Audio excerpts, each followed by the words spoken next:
Back in antiquity, when the evening news constituted a timely source of information, an indulgence of mine was a post work decompression session, watching the news hopefully uninterrupted. On one such occasion, the interruption was courtesy of my 4-year-old daughter. Curling up under my arm, she wasted no time getting to the point. She had come to report that her older brother and his friend were at that very moment upstairs in his room sticking toys to the wall. When a mental picture of what's taking place in a house full of kids is elusive, you move. Sticking toys to the wall was past my imagination. I ascended the stairs with the 4-year-old in tow, opening the bedroom door to inspect the alleged crime scene, erase the alleged part. Sure enough, two 10-year-old perpetrators were standing in front of a wall, adorned by toys mounted in globs of petroleum jelly. Upturned palms were loaded with their ingenious adhesives. The sinister duo were caught red-handed, or grease-handed as it were. The scene was epic.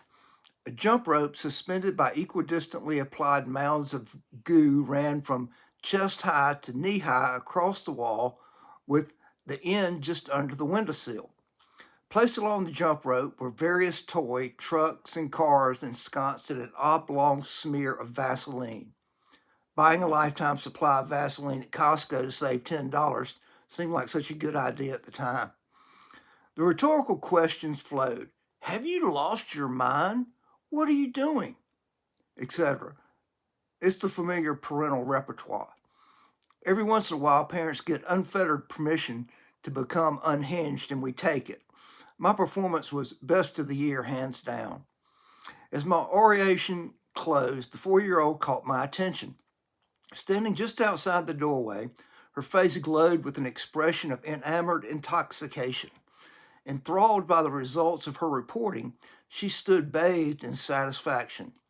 In that moment, the family snitch was born, a homegrown stool pigeon of the highest order. Drunk on the power of being a tattletale, her cause du jour became pursuit and disclosure of sibling violations with unbridled vigor. Always on the outlook for opportunity to drop a dime on her older siblings, our family narc adopted the life mission of upholding the family code of conduct by reporting all her siblings' violations, no matter how trivial. When violations lacked shock value, she embellished. For extra sauce, she began to report, I told him not to do it. The ire of the older siblings she worshipped and adored and imitated proved no deterrent.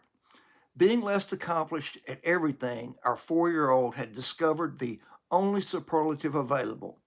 She wasn't going to be the fastest, the smartest, or any other superlative. Most obedient was the only option.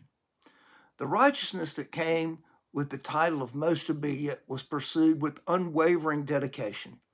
The penalty of her siblings' ire, siblings she worshipped, was just the cost of doing righteousness business.